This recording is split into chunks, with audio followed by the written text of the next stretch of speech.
Hello guys, and welcome to a video on TA. I promised to make one, and a lot of people have been asking me when it's gonna come up, when it's gonna be up.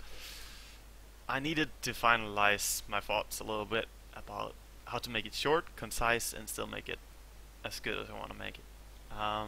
So I have a few things I want to talk about. First of all, let's just create a game and get into Dota and pick TA. Put cheats on so I can demonstrate some things. Server as well. So there are some things that people want to know. Like the main things, I can talk about them very quickly because they are important and they are the most common questions. So there are two questions. The one is, when do I get treads and when do I get face boots? These questions. You know, I've been getting messages from you on my inbox, and I've been trying to check all of that.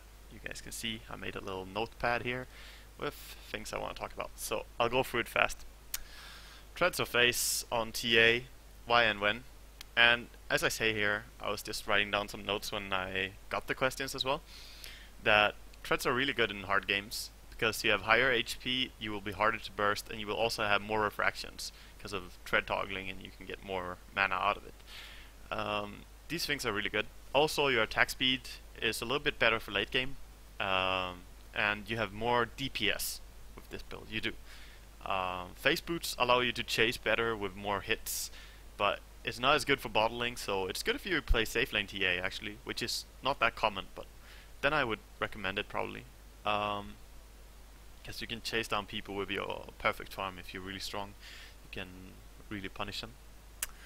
But treads is the more safe item. If you're stomping really hard, I will be more prone to say face boots, but else you should go for treads. And I probably buy treads more than face boots overall. So getting into this, I just want to show you some things.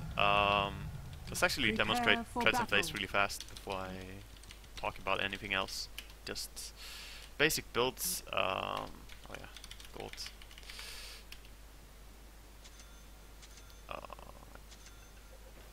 Let's buy these items. You will soon understand why I'm buying all of these. Yeah, don't need to buy anything else than that. Yes. Could do an blink there. So spawn neutrals, I think. So it is revealed. Okay. So, I should actually have bought something else. So I will do it now. Can demonstrate a little bit easier if we do this. Yes, I want to eat all the trees and just show you how chasing with treads or face boots work on TA. By my oath. People are saying that if you go for, some people will go for this build, you know. Face boost, blink, sure a bottle and a magic one as well, but I don't have that. The battle begins. And it's a really bad build, I think, because you have the chasing potential from blink, and you have the chasing potential from face. It's overkill. You don't need to do this. As the temple requires. More common is people going like power treads when you go face. But anyway, so people sometimes have these items, you know, and I very often go for it as well. So how well can we chase someone when they run away from us? Well, you basically just attack walk them, right? Your attack speed is not amazing. Now I'm level 25, so my attack speed is actually a little bit higher than it should be. In secret. But the key is that you stay really close to your opponents when they chase away. The trail is fresh. If you have power treads, your attack speed is better. I shouldn't have done level 25 because it flunks it a little bit. Clearly. But what I want to say is that your DPS, as long as you can stay close to the enemy, is higher with power treads. This will be higher DPS than with face boots, for sure. Now I see. So that's why I sometimes go for this build, and people don't understand why I go for power treads when I have a chasing build, you know. Other than that, I'm not gonna chase creeps too much more. I just wanted to illustrate easily how you do it, like you attack and chase. So be it. You guys see me do it anyway on stream. Before we fall off a little bit more, let's check the notes section. Yeah, treads and face boots. I think I said enough about them now. Treads is the item that I like a little bit more. Desolator or not, people ask a lot if you should go Desolator or skip it. And I would say, as I say here, it's less of a carry build to go Desolator. It's more Assassination. There are two styles of TA you can play. You can play Assassination, where you go in really fast and burst one guy. So Desolator does not fit too well with these items, but if we had the By Blink my Dagger, oath. then it's a really good choice, you know, to have a Desolator as next item. Because you blink in, burst one Interesting. support, and then you keep going. Whereas if you have Yasha, it's better to add up a crit. It's much better. Now I see. Because then you run in, you have higher carry potential and damage output. Overall, I would say. Then of course some heroes you can punish with Desolator really hard if they have low armor. It really shows. If you go on a Skywrath, for example, and you have max level Melt and Desolator, he gets down to so much minus armor, it's insane.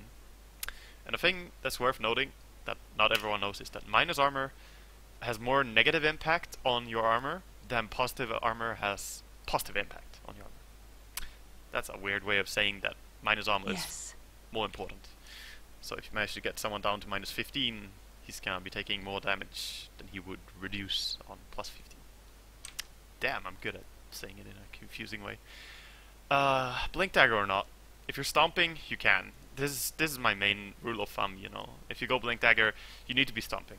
This item actually depends more on your team and on the advantage that you can assert than on anything else. But since you can't always know if your team is really good, then you can't always buy Blink.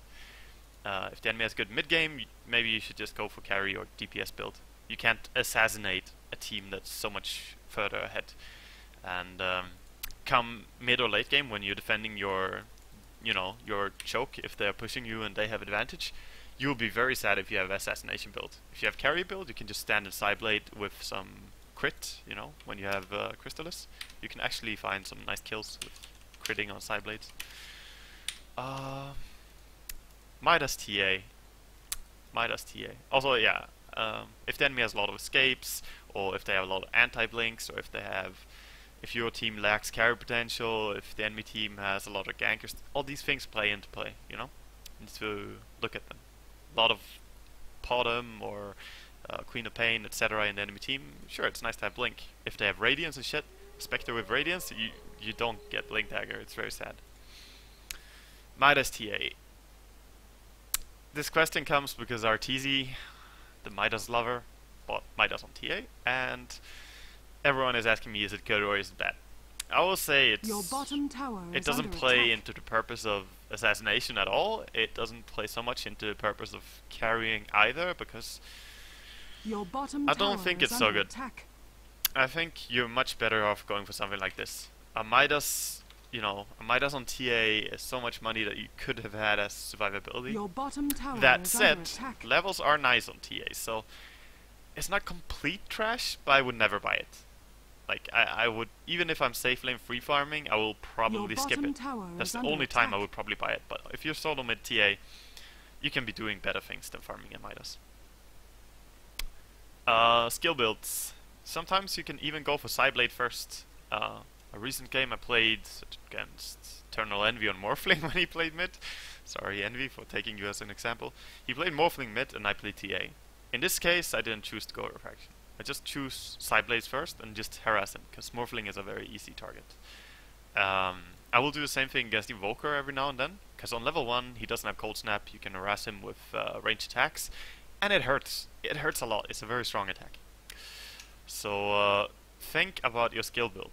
I want to talk more about this. Like, some heroes have very low armor, then you shouldn't max Refraction. You can abuse their low armor by maxing Melt. Like if you're laning against Doom, Pudge, or even Alchemist mid, these heroes, they all have shit armor on the beginning of the game. And sometimes when I lane against Invoker, if it's a Quas Exhort Invoker, I will not even level Meld early. I will get 3 points in Refraction, 2 points in Sideblades, just for better attack range and like having an easier time spilling it. This will sometimes lead to you wishing you had Meld, but it helps you a lot on laning stage. So these are all decisions that we have to make. Level 2 ulti and when to skill it. When you hit level 11, you will normally have, you have your 4 points into Refraction, feels good. Some people just put 1 point into Sideblades before they max out anything else. I put 2 points. It doubles your range, and it makes you hit Your your top tower melt strikes is much under better. attack. If you go Blink Dagger, you can stay with 1 point in Side Blades. But if you don't, then I would say go 2 points. It's really good. You don't have to get it at level, at level 4. You can get it later on, but at least get it before maxing out melt. So yeah, when you are at level 11, you will have 1 point in ulti, you will have 4 points in this, 4 points in this, and maybe 1 point in Side Blade if you're playing that way. So then you have one more skill point to put. Should you put it on range or should you put it on Psionic Trap? I would say Trap is very good. You should always skill it on level 11. Unless you're... There's one exception, and that's if you're fighting right now and then and you want to skill up meld or range or something so that you can kill more right there and then. That's the only case you will skill anything else. And I do that sometimes. Dealing with counter picks. My best tip to get better at playing TA versus counter picks is to first pick TA. Just pick her, and you will not have fun doing this, but it pushes you to your limit, and I often get enemies picking Venno, Viper, Doom, Disruptor, or even all of them, but it increases your crisis handling on this hero. It's not a good scenario for TA, but it can be very nice to learn. Your bottom tower is under attack. Attack Walking Ancients, I just demonstrated that quickly. I should have been low level when I did it, sorry for that. Side traps is another thing I didn't talk about. Tower is under attack. Some people are making mistakes when they side trap. They will click it and then deactivate. See here. If I say I want to run and kill these guys, I run and I stop. You see? I stop. Every time I press D, it stops. I know it. So that's like half a second you lose because you're running. And I vow it. people are also making the mistake, this is very common, that if they see an enemy like this guy right here, I want to kill him, and they will pop immediately the trap instead of waiting. On my way. If you read the info, you will see that they will add 5% slow every second up to 50%. They start at 30%.